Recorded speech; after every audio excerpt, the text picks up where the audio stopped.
Dr. Elena Vasquez stood in the center of the Great Council chamber. Around her, thousands of alien beings watched from their floating platforms. The chamber was built like a massive bowl, with each species sitting in their own special area designed for their needs. The Vorthak had crystal formations that glowed softly. The Zephyrians floated in energy bubbles. The Nexari sat in mechanical chairs that connected to their cybernetic bodies. Elena looked small compared to all of them.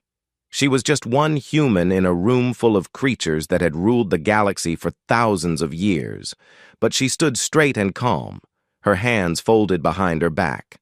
The speaker, a tall Vorthak with purple crystals growing from his head, raised his staff. His voice echoed through the chamber like wind through caves. "The Council has made its decision," he said. "The human species has brought too much chaos to our peaceful galaxy. Your people fight when they should talk. They break rules when they should obey. They cause problems everywhere they go." Elena said nothing. She just listened. The speaker continued. "We offer you a choice. Your people can stay in council space, but you must accept behavioral conditioning. Our scientists will help you become more civilized, more peaceful, more like us. Or you can leave our space forever." Around the chamber, thousands of alien eyes watched Elena. They expected her to argue. They expected her to get angry or beg. Humans were known for their strong emotions. But Elena just nodded slowly. "Thank you for your clarity," she said in a quiet voice. "We choose exile." A wave of surprise rippled through the chamber. The Zephyrians' energy fields flickered with confusion. The Nexari's mechanical parts clicked and whirred faster. "You accept exile?" the speaker asked. "Without argument?" "Yes," Elena said.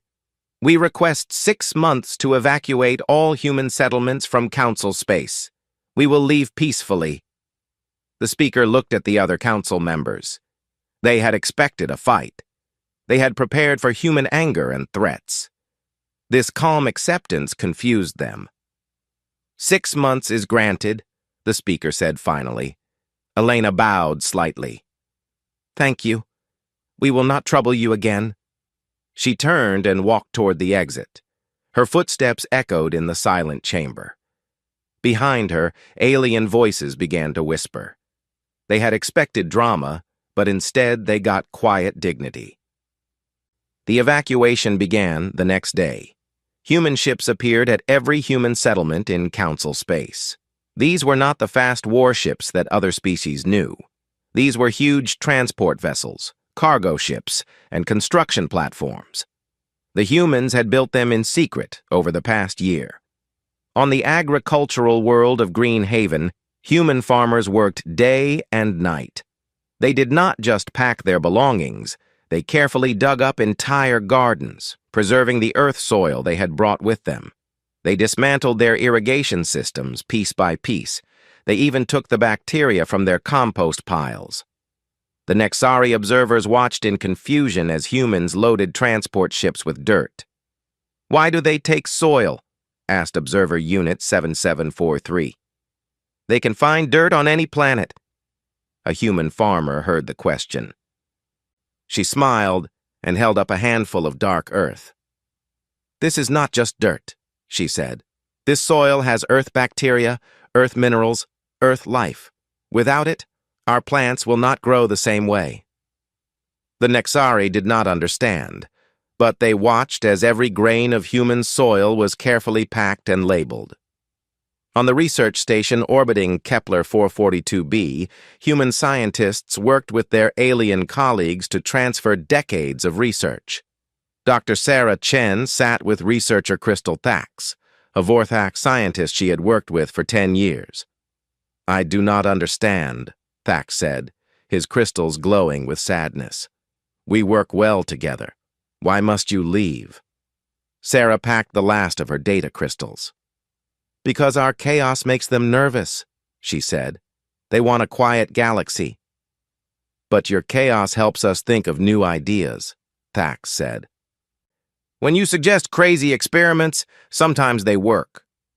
Sarah smiled. Maybe someday they will remember that. She handed Thax a sealed container. These are the bacterial samples from the deep caves, the ones that eat radiation. Take care of them. Thax held the container with his crystal hands. I will not be able to study them properly without you. You will find a way, Sarah said. You are smarter than you think. On the trading station at Nexus Prime, human merchants helped their alien partners understand the complex trade networks they had built. Captain Maria Santos sat with Trader Essence Vix, a Zephyrian who had never understood money until Maria taught him. The Carillions will not trade directly with the hegemony, Maria explained, pointing at her charts. You have to go through the Spiral Consortium first. Then the Consortium ships to the neutral zone. Then the hegemony picks up from there.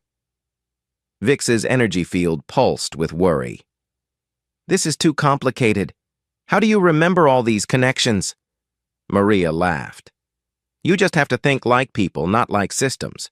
The Carillions hate the hegemony because of the War of Three Suns. But they like the Spiral Consortium because the Consortium helped them rebuild after the war. It's all about relationships. Vix tried to understand, but his energy mind worked in straight lines, not emotional connections. I will try, he said. That's all anyone can do, Maria said. The most surprising thing about the evacuation was how the humans helped others. On Harmony Station, a mixed-species research facility, humans made sure that the station would keep running after they left. They trained alien technicians to maintain the life support systems. They wrote instruction manuals in 12 different languages. They even left emergency supply caches hidden throughout the station. Why do you help us? Asked Director Zack, an insectoid klaxon. We did not defend you in the council. Human engineer Tom Rodriguez finished programming the main computer. Because that's what friends do, he said. Even when the friendship ends, you want them to be okay. Zack's compound eyes studied Tom's face. Your species is strange. Yeah, Tom said with a smile. We get that a lot. As the months passed, the aliens watching the evacuation began to feel uneasy. They had expected anger, demands, or at least some drama. Instead, the humans left gifts. They left detailed reports on their research. They left spare parts for equipment. They left gardens still growing with instructions for care. On the last day, Elena stood in the empty human embassy. The halls that once buzzed with activity were silent. She placed a data pad on the reception desk. It contained a simple message. Thank you for the years of friendship. We hope you find the peace you seek. We will remember you fondly. Then she walked to her ship. The last human ship in Council space lifted off quietly, without fanfare or ceremony. The humans were gone, but their absence felt heavier than their presence ever had. In the council chamber, the speaker looked at the empty platform where the human representative used to sit. It is done, he said. The galaxy is peaceful again. But somehow the chamber felt smaller without the chaos of human voices. 3 months after the last human ship disappeared into hyperspace, researcher Crystal Thax stood in his laboratory on Kepler Research Station. The silence bothered him. Not the quiet of concentration, but the empty silence of a place that used to be full of life. He tried to focus on his work, but something was wrong. The bacterial samples in Container 47 had died again.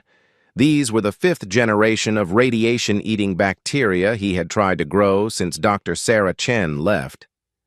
Every batch failed. Thax looked at the instruction manual Sarah had written for him. He had followed every step perfectly. The temperature was correct. The radiation levels matched her notes. The chemical mixture was exact, but the bacteria kept dying. A soft chime indicated an incoming message. Thax activated his communication crystal, and the image of Station Director Blix appeared. The elderly Vorthax crystals were dim with worry. Researcher Thax, Blix said, I need to see you in my office immediately. Thax made his way through the station corridors. They felt too wide now. The station had been built for humans and Vorthak working together. Human voices had once filled these halls, talking and laughing and arguing about their experiments. Now only the hum of machinery broke the silence. Director Blix's office overlooked the planet's surface. Through the large window, they could see the violent storms that raged across Kepler 442b. The planet was hostile to most life forms, but it held secrets about how life could survive in extreme conditions. "Sit down, Thax," Blix said. His voice sounded tired. "I have received 7 more requests from research teams asking for reassignment. They say they cannot continue their work without human partners." Thax was not surprised. The humans had a different way of thinking about problems. "Yes," Blix agreed. "When Dr. Chen suggested we send probes directly into the acid storms, I thought she was insane. No Vorthak would risk expensive equipment on such a wild idea. But her probes discovered 3 new forms of life." Thax remembered that day. Sarah had bounced around the lab with excitement, showing everyone the data from her crazy experiment. Her enthusiasm had been infectious, even among the usually calm Vorthak researchers. "It is not just the research," Blix continued. "The life support systems are failing. Section C has lost atmospheric pressure twice this week. The water recycling plant produces contaminated water every few days, and the gravity generators make strange noises." "All systems designed by humans," Thax said quietly. "All systems designed by humans," Blix confirmed. "We have the maintenance manuals they left behind, but something is wrong. The manuals tell us what to do, but not why to do it. When a Vorthak builds something, we build it to last forever, with no need for changes. But humans built these systems to adapt, to learn, to grow." Thax thought about his failed bacterial cultures. "They expected us to think like them." "Exactly," Blix said. "And we do not know how to think like humans." The communication system chimed again. This time it was a priority message from the Galactic Council. Blix activated the holographic display, and the image of Speaker Kavak appeared. "Director Blix," the speaker said, "I need a status report on the Kepler Station research project." Blix's crystals glowed with embarrassment. "Speaker, I regret to inform you that our research has come to a complete stop. Without human partners, we cannot continue the dangerous experiments that made this station valuable." The speaker's crystals darkened. "Explain." "Humans had a willingness to take risks that we do not possess," Blix said carefully. "They would try experiments that seemed foolish or dangerous. Many of their ideas failed, but the few that succeeded led to major breakthroughs." "Are you saying that Vorthak researchers are inferior to humans?" the speaker asked coldly. "No, Speaker. I am saying that we think differently. We plan carefully and avoid risk. Humans planned quickly and embraced risk. Both approaches have value, but some research requires the human approach." The communication ended abruptly. Blix looked at Thax with worry. "I fear I have said too much," Blix said. Meanwhile, on Nexus Prime, the largest trading station in 3 sectors, Trader Essence Vix floated in his office high above the market floors. Below him, the trading pits that used to buzz with activity were half empty. His assistant, a young Zephyrian named Column, drifted into the office with the daily reports. "The situation grows worse," Column said, his energy field flickering with anxiety. "The Carillion Collective has canceled all trade agreements with Hegemony Worlds.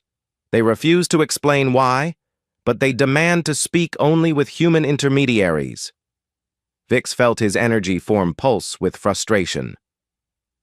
"But there are no human intermediaries anymore. The Spiral Consortium also reports problems," Column continued. "Their ships cannot dock at Nexari stations because of a cultural misunderstanding. The Nexari are demanding apologies for some insult that no one can identify." Vix tried to remember how Maria Santos used to handle these problems. She would meet with representatives from both sides, usually in one of the human restaurants where the atmosphere was relaxed and informal. Somehow, over food and conversation, she would find solutions that satisfied everyone. "Schedule a meeting with the Carillion representative," Vix said. "Where should we meet?" Calm asked. Vix realized he did not know. The Carillions breathed methane. They could not meet in oxygen-based environments. The humans used to solve this by renting special conference rooms with multiple atmosphere zones. But Vix did not know how to arrange such things. "Find out how the humans used to handle multi-species meetings," Vix said finally. 3 hours later, Calm returned with bad news. "The human methods require equipment we do not have and permits we do not understand. The atmospheric control systems they used were custom-built for each species combination." That evening, Vix floated alone in his office, looking down at the nearly empty trading floors. The numbers on his screens told the story.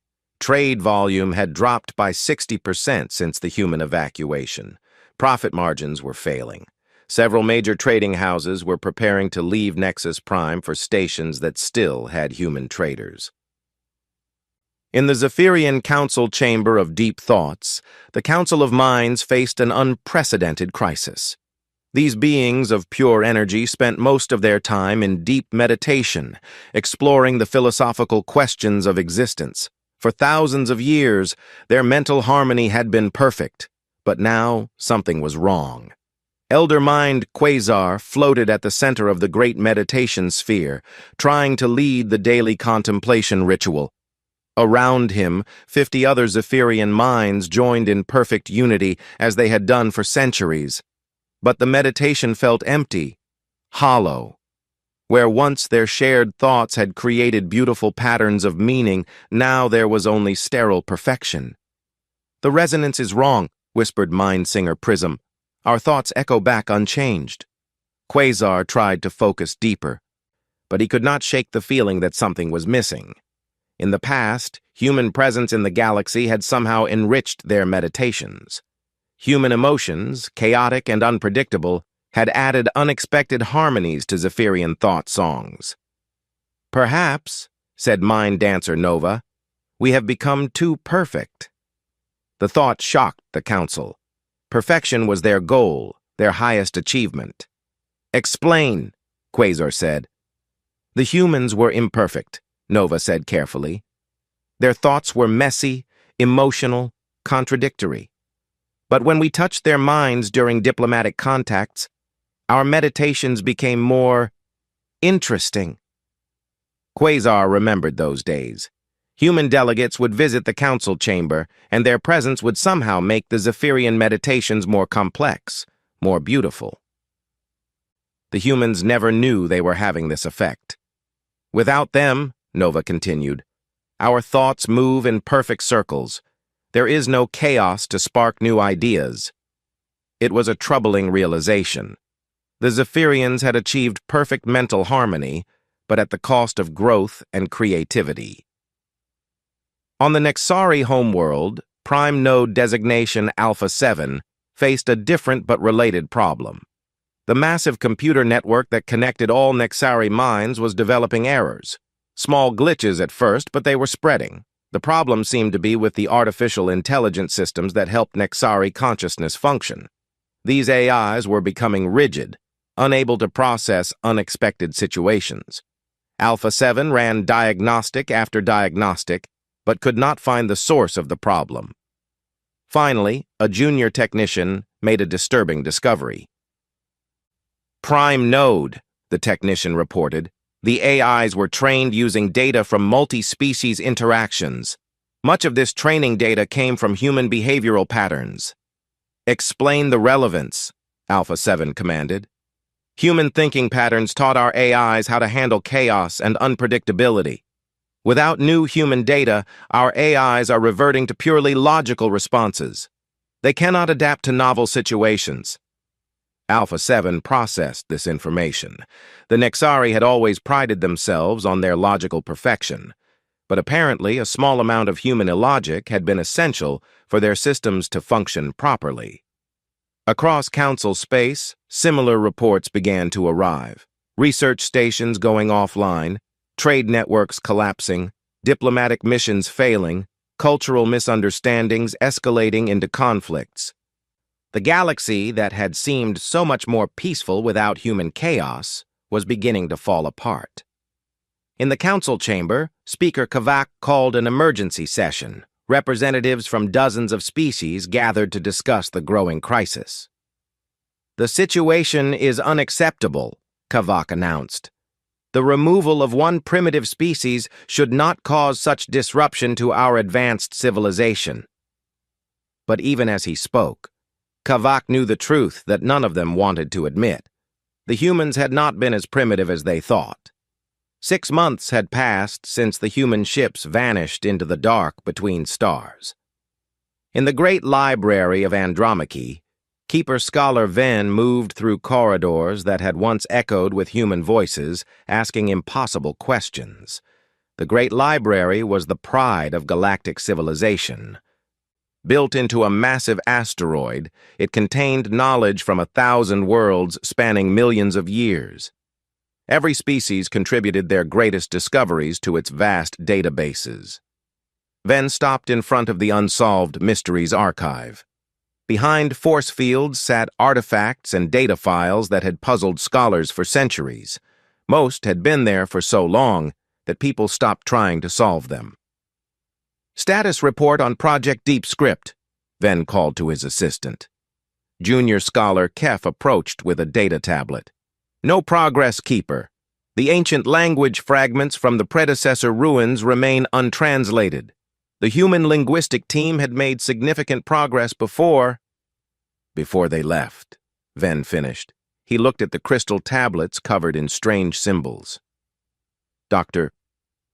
Amanda Foster and her team had been working on these tablets for 3 years. They had developed new methods for analyzing dead languages, combining traditional scholarship with something they called creative leaping. Ven did not understand what creative leaping meant, but it had worked. The human team had translated more dead languages in 5 years than other scholars had managed in 50. "What about the quantum mathematics paradox?" Ven asked. Kef's tentacles drooped with disappointment.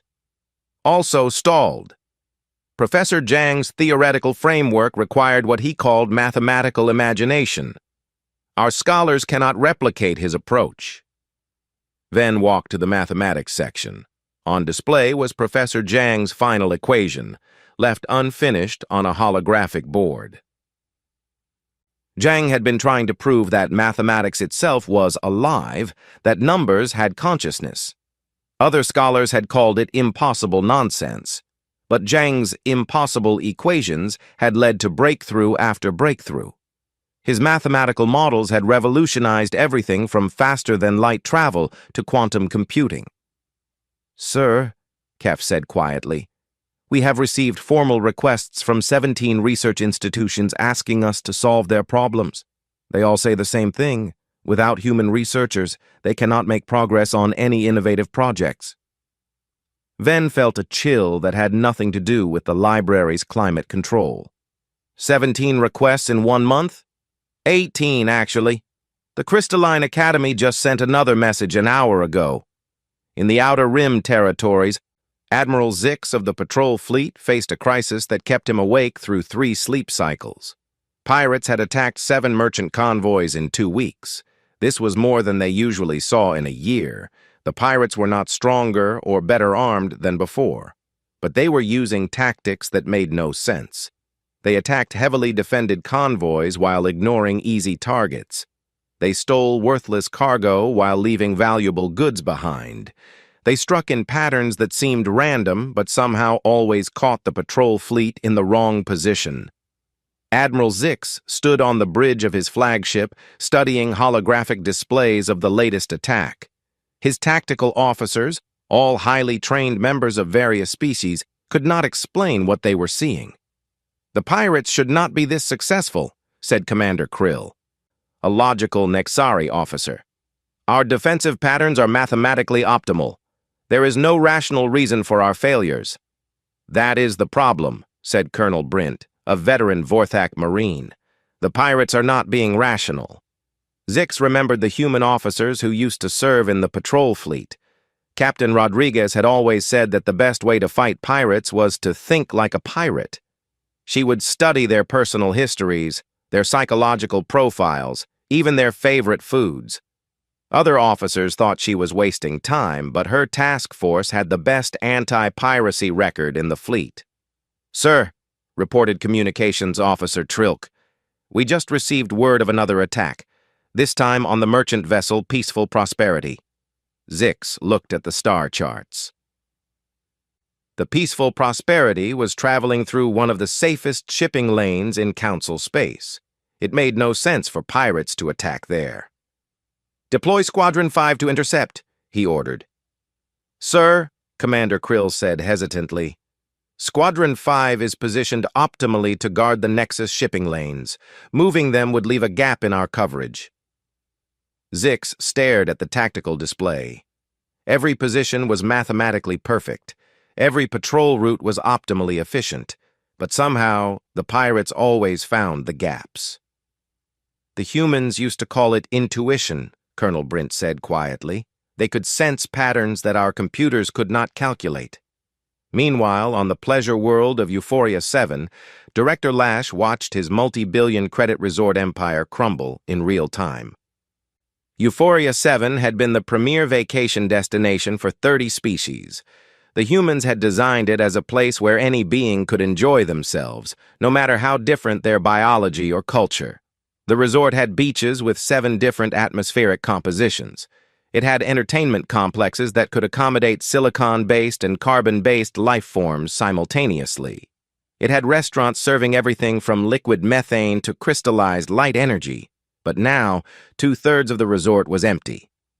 "The Zephyrian delegation is complaining that the energy meditation chambers feel spiritually cold," reported Assistant Manager Vec. "The Carillion tourists say the food tastes wrong. And the Nexari group is demanding refunds because their entertainment programs are insufficiently stimulating." Lash reviewed the guest satisfaction reports. Every review mentioned the same thing. Something was missing.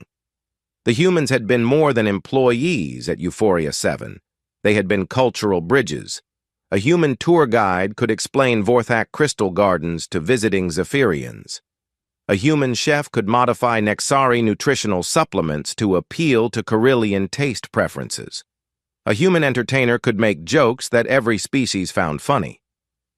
"How did the humans know how to translate between so many different cultures?" Vec asked.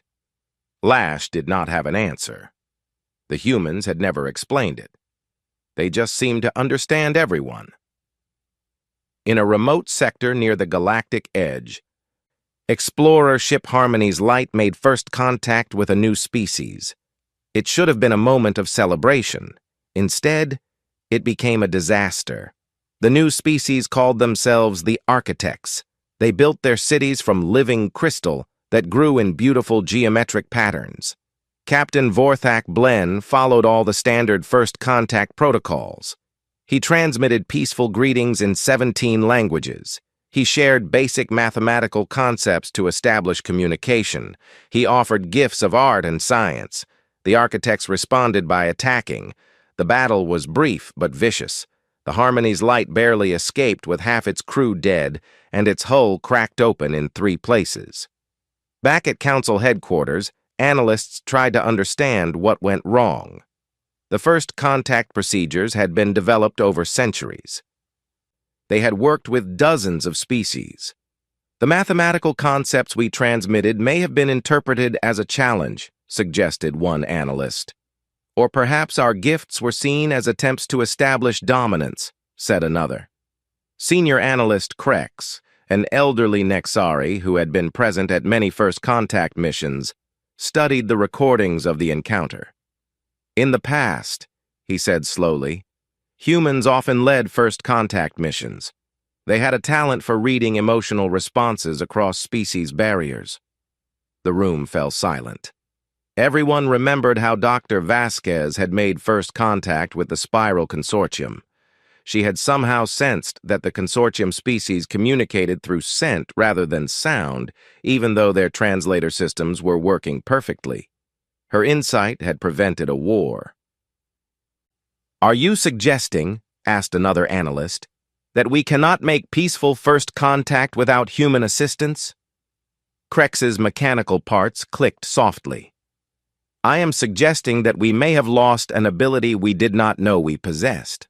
On Harmony Station, one of the largest research facilities in Council space, Chief Engineer Thal watched her life support systems fail for the third time in a week.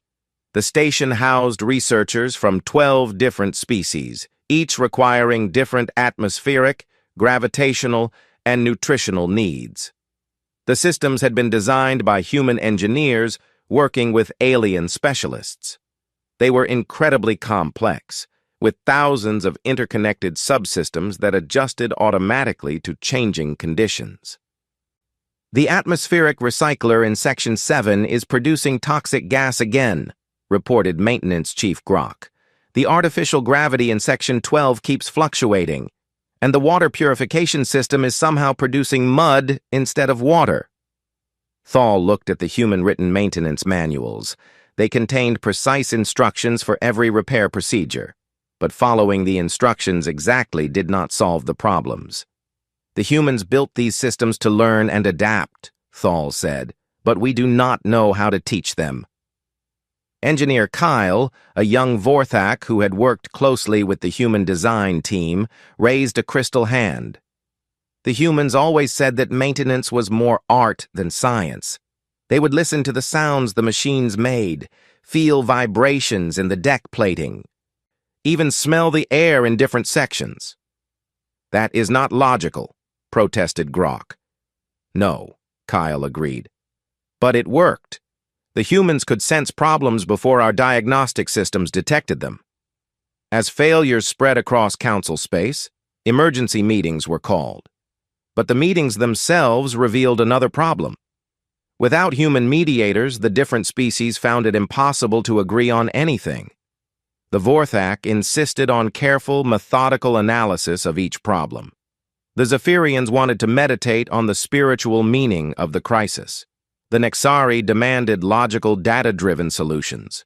In the past, human diplomats would have found ways to blend these different approaches. They would suggest compromises that somehow satisfied everyone. But now, each species talked past the others, unable to bridge the gaps in their thinking.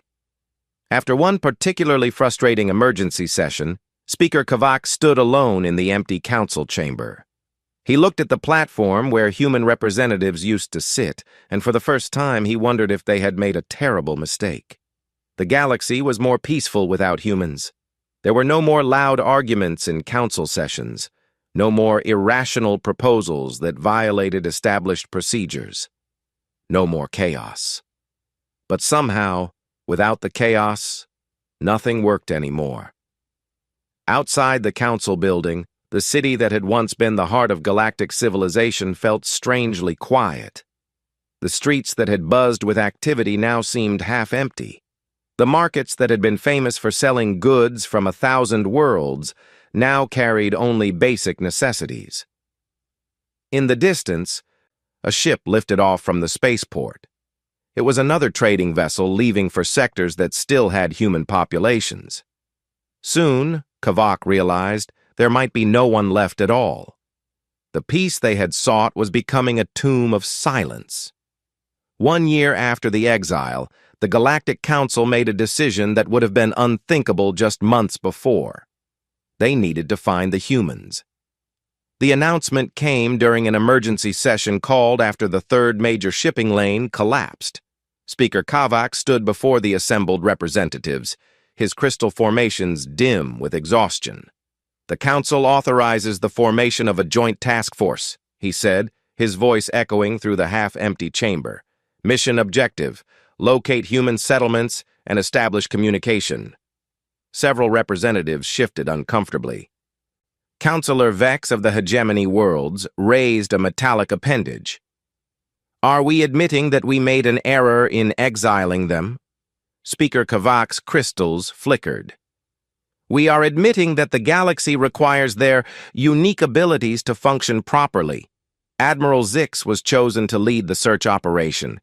His anti-piracy fleet was the only military force that had maintained operational effectiveness, mostly because he had studied human tactical methods before they disappeared. The search fleet consisted of ships from all three major Council species, fast Nexari scout vessels with advanced sensors, sturdy Vorthak exploration ships with long-range supplies, Zephyrian science vessels that could detect energy signatures across vast distances. Their first stop was Earth's solar system. Captain Mira Chen had been born on Earth, but she had spent most of her adult life working on space stations and colony worlds. She stood on the bridge of the scout ship Finder as it approached humanity's birth world. The system looked exactly as the humans had left it. Earth still orbited its yellow sun. The moon still hung in its ancient dance. The orbital stations still functioned perfectly, their automated systems maintaining themselves with quiet efficiency. But there were no human ships, no radio signals, no signs of life. "Full sensor sweep," Admiral Zix ordered. The results were puzzling. Earth's cities were maintained but empty. The orbital habitats ran perfectly but contained no inhabitants. Even the space elevators still functioned, carrying automated cargo between surface and orbit with no one to receive it. "It is as if they simply vanished," reported Science Officer Ken, a Nexari whose sensors could detect individual molecules. "There are no signs of struggle, no evacuation debris, no evidence of hasty departure." They found something else disturbing: hidden supply caches throughout the system, carefully concealed but not secret. Each cache contained food, medical supplies, and equipment marked with symbols in human languages. These supplies were placed here months before the exile vote, Admiral Zix realized. They were preparing to leave long before we made our decision. The search moved to human colony worlds throughout Council space. The results were always the same: empty but well-maintained settlements, functioning infrastructure with no one to use it, hidden supply caches that suggested long-term planning. On the agricultural world of New Kansas, they found vast fields of genetically modified crops growing wild but healthy. The human farmers had programmed their automated systems to continue production even with no one to harvest the food. "Why would they maintain these systems if they never planned to return?" asked Commander Krill. Admiral Zix studied the endless fields of grain. "Perhaps they hoped someone else would need the food." The search expanded beyond Council space. Human settlements in neutral territories were also empty. The trading post at Crossroads Station was abandoned but functional. The mining operations in the asteroid fields had been shut down cleanly, with all dangerous materials safely contained. Weeks turned into months.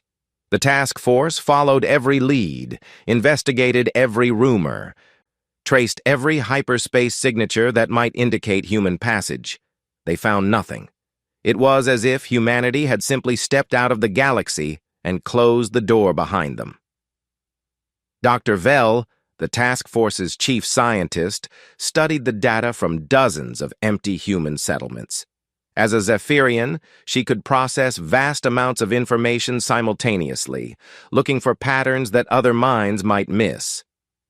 "Admiral," she reported after 3 months of analysis, "I have discovered something troubling." Admiral Zix joined her in the science bay of his flagship. Around them, holographic displays showed star charts, shipping records, and communication logs from the past 2 years. "The humans did not simply leave," Dr. Vell explained. "They executed a planned withdrawal that took years to prepare." "Look at these patterns." The holographic displays shifted, showing cargo movements throughout human space. Dr. Vell highlighted specific shipments in red. 2 years before the exile, humans began consolidating their most advanced technology. 3 years ago, they started moving strategic supplies to hidden locations. 4 years ago, they began reducing their dependency on Council infrastructure. Admiral Zix studied the patterns. They knew this was coming. More than that, Dr. Vell said. They were ready for it. This was not a panicked evacuation. It was a carefully orchestrated exodus.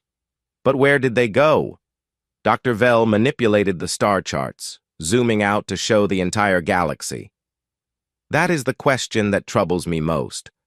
Our sensors can detect hyperspace signatures across thousands of light years.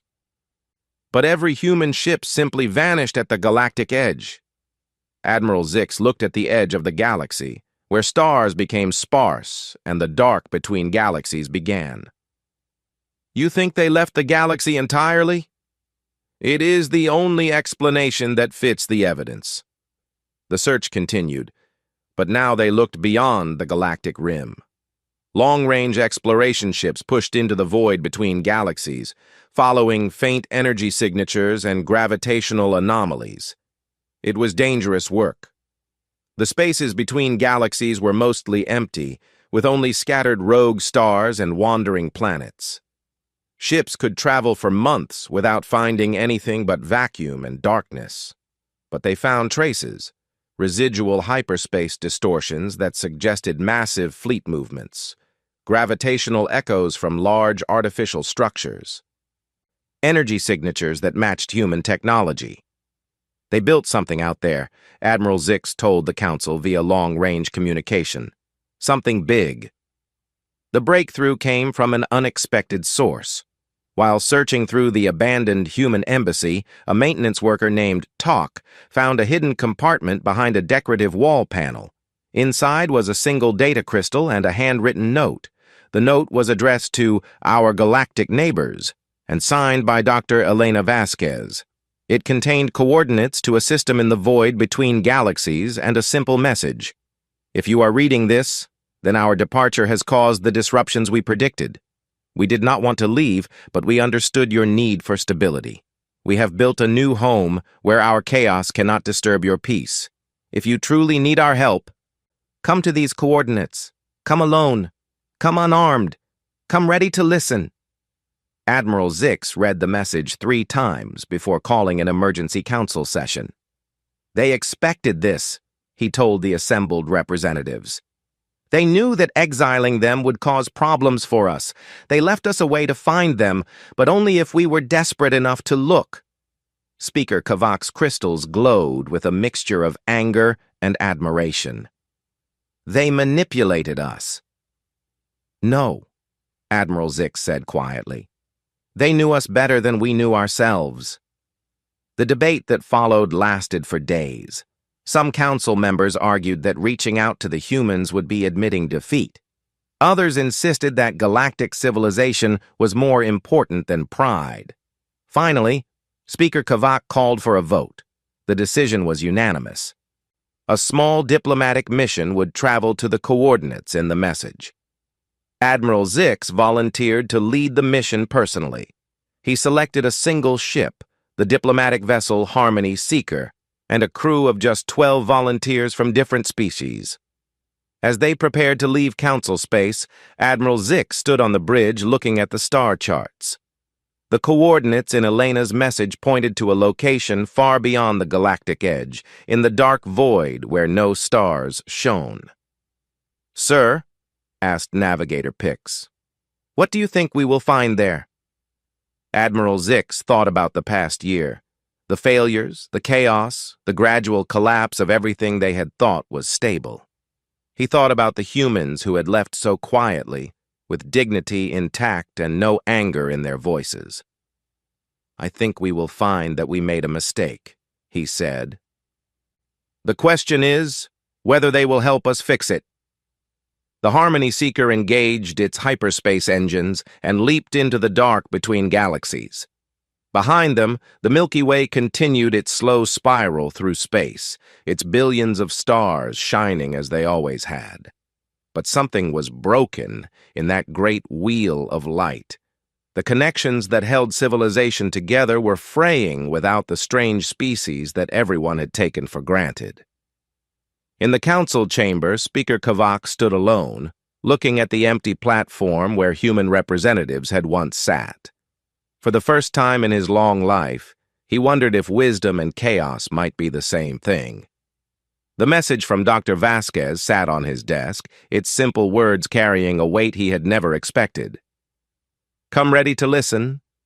Perhaps, he thought, they should have listened long ago.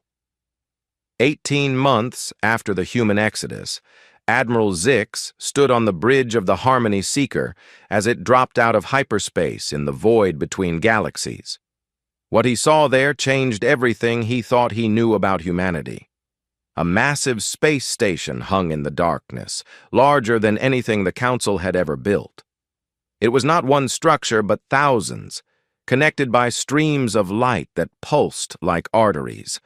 Around it, smaller stations orbited like moons, and between them moved ships of designs he had never seen before. "Sir," whispered Navigator Pix, "the station is over 200 kilometers long. It has the mass of a small moon." Admiral Zix stared at the impossible sight. "How long would it take to build something like this?" "Using our technology," Science Officer Ken calculated quickly, 50 years minimum, with the entire industrial capacity of the Council working together. The humans have been gone for only 18 months. Before anyone could answer, a communication signal reached their ship. The voice that came through their speakers was familiar and unexpected. "Admiral Zix, this is Dr. Elena Vasquez. Welcome to Haven Station. Please follow the navigation beacon to Docking Bay 7. And Admiral, thank you for coming." The docking bay was enormous, clearly designed to accommodate ships from many different species. As they disembarked, Admiral Zix was surprised to see humans working alongside creatures he did not recognize. Strange beings with crystalline skin, but organic movements. Tall, graceful entities that seemed to be made of living metal. Small, furry creatures with 6 arms and eyes that sparkled with intelligence. Dr. Elena Vasquez met them at the airlock. She looked older than Admiral Zix remembered, but there was a peace in her expression that had not been there during the exile proceedings. "Doctor," Admiral Zix said formally, "I come representing the Galactic Council with a request for assistance." Elena smiled. "I know why you're here, Admiral. The question is, are you ready to understand what you really came seeking?" She led them through corridors that hummed with life and activity. Admiral Zix saw humans teaching strange alien children in improvised classrooms. He saw species he had never encountered working on technologies he could not identify. He saw gardens growing under artificial suns, filled with plants from dozens of worlds. "These species," he asked Elena, "who are they?" "The Forgotten Ones," Elena replied, "species that the Council deemed too primitive, too chaotic, or too dangerous to join galactic civilization. Species that were overlooked because they did not fit the established patterns. We found them in the void between galaxies, on rogue planets and hidden worlds. Some of them have been out here for thousands of years, waiting for someone to notice they existed." They entered a vast observation deck that looked out into space. In the distance, Admiral Zix could see other structures. Not just stations, but entire artificial worlds, each one glowing with the light of controlled stars. "You built all this?" he asked. Elena shook her head. "We helped build it. The architects designed it. The builders constructed it. The gardeners made it live. We just provided what we have always provided." "Which is?" "The ability to bring different groups together and help them work toward common goals." A new voice joined the conversation. Admiral Zix turned to see a tall figure approaching. It was humanoid, but clearly not human, with silver skin that seemed to flow like liquid metal. "This is Conductor Harmony," Elena said. "Speaker for the Builder Collective." Conductor Harmony's voice was like music played on crystal instruments. "Admiral Zix of the Galactic Council, we have heard much about your civilization." "And what have you heard?" Admiral Zix asked carefully. "That you are wise but rigid, advanced but isolated, peaceful but stagnant." Harmony's metallic features shifted in what might have been a smile. Much like we were before the humans found us. Elena gestured toward the viewport. Would you like to see what we have built together? The tour that followed was overwhelming. They visited vertical farms that grew food for 100 different species. They saw manufacturing centers where impossible technologies were created through the cooperation of dozens of different kinds of minds. They walked through art galleries where sculptures made of living light shared space with carvings in crystallized sound. In the research district, Admiral Zix met Dr. Sarah Chen, the scientist who had once worked on Kepler Station. She was older now, but her eyes still sparkled with the excitement of discovery. Sarah, Admiral Zix said, we could not continue your research after you left. The bacteria cultures kept dying. Sarah nodded sadly. The bacteria were not just following chemical formulas. They were responding to emotional resonance. Life recognizes life, even at the bacterial level. When you tried to grow them with purely logical methods, they could not survive. She led him to her new laboratory, where the same bacteria thrived in environments that should have killed them instantly. But now they were not alone. Other scientists worked alongside Sarah. The crystalline architects, who thought in geometric patterns, the energy-based resonance who communicated through harmonic vibrations, the mechanical builders who understood life through engineering principles. Each species contributes a different way of understanding life, Sarah explained. Together we have solved problems that none of us could solve alone. In the cultural district, Admiral Zix found Captain Maria Santos, the trader who had once managed the complex relationships at Nexus Prime. She was teaching a mixed group of beings how to negotiate across species barriers. Maria, Admiral Zix said, the trading networks collapsed after you left. Species cannot deal with each other without intermediaries. Maria looked up from her class, which included several young humans and a variety of alien students.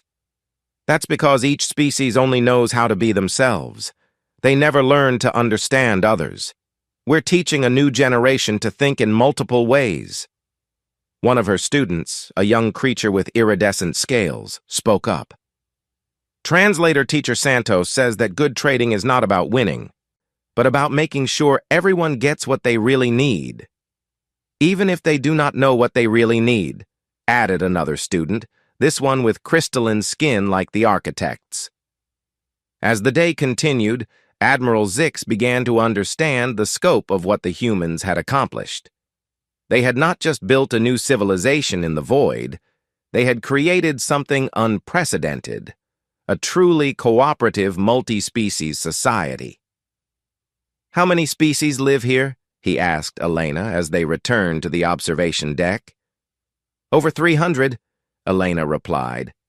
Some we found drifting in space, refugees from wars or natural disasters. Others we discovered on hidden worlds, too afraid to venture out after being rejected by galactic civilization. A few came to us voluntarily, seeking something better than what they had before. Admiral Zix looked out at the lights of Haven Station and the artificial worlds beyond. And they all work together? They learn to work together, Elena corrected. It is not always easy. Different species think differently, want different things, have different needs, but humans have always been good at finding the connections between different groups.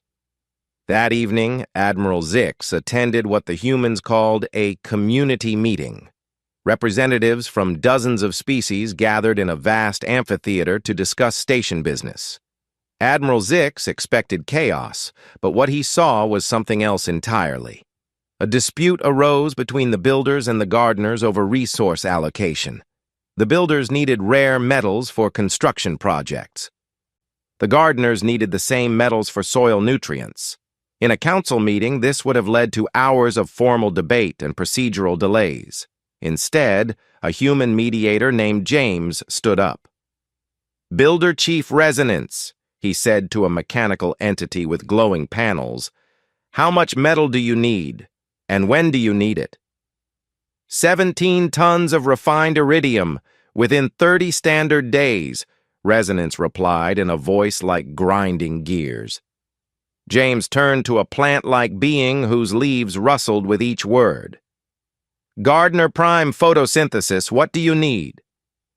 8 tons of iridium compound, processed for biological compatibility within 20 days. James nodded thoughtfully. Resonance.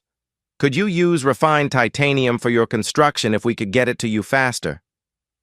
Titanium would be acceptable, if properly alloyed. Photosynthesis, we have a new bioprocessing technique that could make 4 tons of iridium compound do the work of 8 tons. Would you be willing to try it? Within 10 minutes, they had reached a solution that satisfied everyone. The builders would use titanium for their current project and get their iridium for the next one. The gardeners would test the new bioprocessing method and share half their allocated iridium with a third group that also needed it. Admiral Zix watched in amazement. How do you do that? Elena, sitting beside him, smiled. James listened to what they actually needed, not just what they said they wanted. Then he found a way to give everyone more than they expected. But this should not work, Admiral Zix protested. There are too many different species, too many conflicting interests. It works because everyone benefits, Elena explained.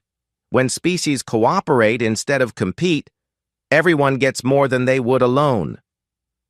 On his final day at Haven Station, Admiral Zix was taken to meet the Council of Voices, the governing body of the new civilization. It was unlike any government he had ever seen.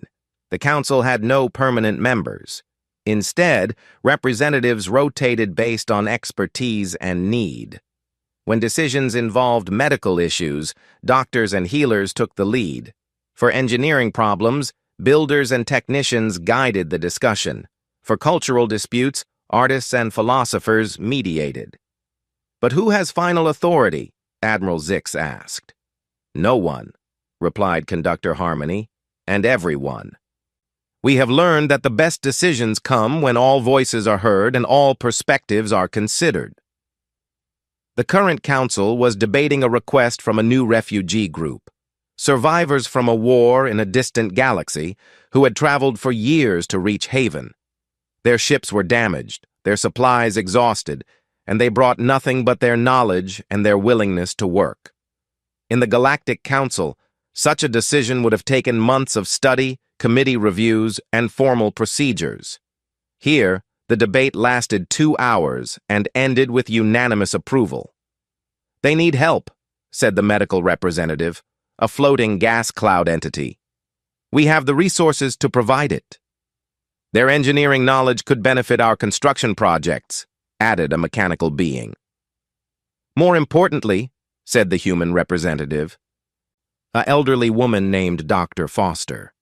They are people in need, and we help people in need. That is who we are. As Admiral Zix prepared to leave Haven Station, Elena walked with him to his ship. I have a question, Admiral Zix said. Why did you leave us the coordinates? Why give us a way to find you? Elena stopped walking and looked out at the lights of the new civilization spreading through the void. Because we knew you would need us eventually, she said. Not because we are superior, but because diversity makes everything stronger. You exiled us because our chaos disrupted your order. But chaos is not the opposite of order. It is the ingredient that makes order come alive. She handed him a data crystal. This contains everything we have learned about cooperative civilization, our successes, our failures, our methods, our mistakes. It is our gift to the galaxy that cast us out. Admiral Zix took the crystal with hands that trembled slightly. Will you come back with us? Elena smiled sadly. Admiral, we are not the same species that left your galaxy 18 months ago. We have grown, changed, learned. We have responsibilities now to 300 species who depend on us. We cannot abandon them the way we were abandoned. But if the Council admitted its mistake, if they formally apologized, then we would consider a new relationship, Elena said. Not the old one, where humans served other species without recognition, a true partnership, where all voices are heard and all perspectives are valued. As the Harmony Seeker prepared to depart, Admiral Zix stood on the bridge looking back at Haven Station. Around it, the lights of a new civilization glowed in the darkness between galaxies. "Sir," asked Navigator Pix, "what will we tell the Council?" Admiral Zix thought about everything he had seen. A civilization built on cooperation instead of hierarchy, species working together instead of competing, problems solved through understanding instead of force. "We will tell them the truth," he said finally, "that we exiled our teachers and called it wisdom, that we chose stagnation and called it peace, that we lost the most valuable thing in the galaxy because we were too proud to recognize its worth." He looked at the data crystal Elena had given him. It felt heavier than its actual weight, loaded with the hopes and knowledge of 300 species working together. "And we will tell them," he continued, "that it is not too late to learn. If we are willing to listen, if we are ready to change, if we have the courage to admit that chaos and order need each other to create something truly beautiful." The Harmony Seeker engaged its hyperspace engines and began the long journey home. Behind them, in the void between galaxies, the lights of Haven Station continued to shine. And around those lights, a new kind of civilization grew stronger with each passing day, built on the simple human idea that everyone deserves a chance to belong. In the observation deck of Haven Station, Dr. Elena Vasquez watched the Council ship disappear into hyperspace. "Think they'll change?" asked Dr. Sarah Chen, joining her at the viewport. Elena smiled, her hand resting on the windowsill that looked out at their impossible city in the dark. "They'll try," she said, "and that's where all change begins, with someone willing to try." In the distance, another ship approached Haven Station. More refugees, more outcasts, more beings seeking a place where their differences would be welcomed instead of feared. Elena straightened her shoulders and headed for the docking bay. There was work to do.